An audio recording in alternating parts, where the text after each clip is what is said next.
kaalaman ng lahat, alam nyo ba na si Nanay Angelica Yulo ay nagdaan din sa pagiging pangkaraniwang nanay bago niya makabit o maging sikat dahil sa anak ng mga atleta. Lalong-lalo na ang kanyang double gold medalist champion na si Carlos Yulo.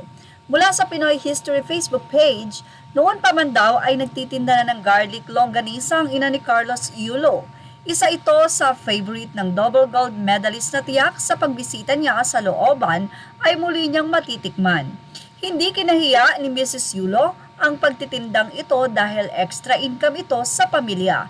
Katulad din siya ng inang gagawin ang lahat para sa pamilya. Nakatakdang dumalaw si Yulo sa susunod na linggo sa lugar kung saan siya lumaki. Mukhang ang pag-aayos daw ng formal at pagkikita ng mag-ina ay nalalapit na. Nako, kaabang-abang po yan. Ang longganisa daw ay naimbento noong pang 703 kung saan maraming baboy at sausages ang dinala ng mga Espanyol sa Pilipinas. Naiba lang ng bagya ang bersyon ng matikman ito ng mga Pilipino kung saan dinagdagan na nila ng mas maraming bawang, suka at mga sinaunang spices. Talagang mayroon pa pong patribya itong sinasabi nga pong Facebook page na Pinoy History. Well, importanteng malaman ito ng mga netizen.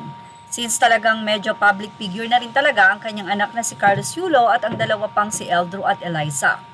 Na malaman ng mga netizen na hindi lang naman puro withdrawal lang itong si Nanay Yulo sa account nitong si Carlos.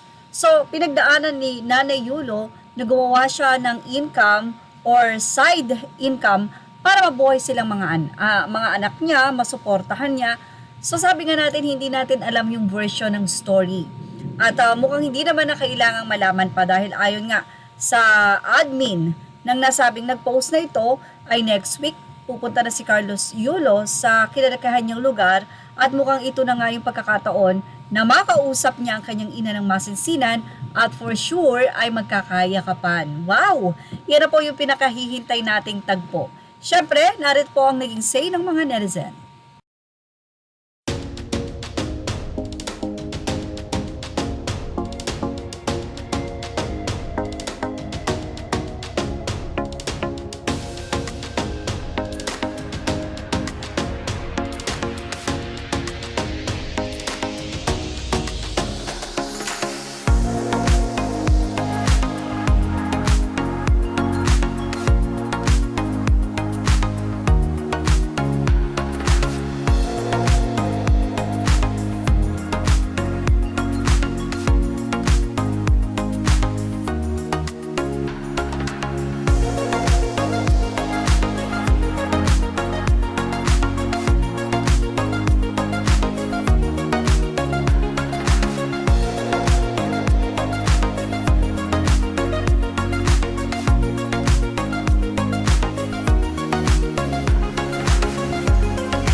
Ang ating Showbiz Now update, images are all credit to the rightful owners. Thank you for watching Showbiz Now.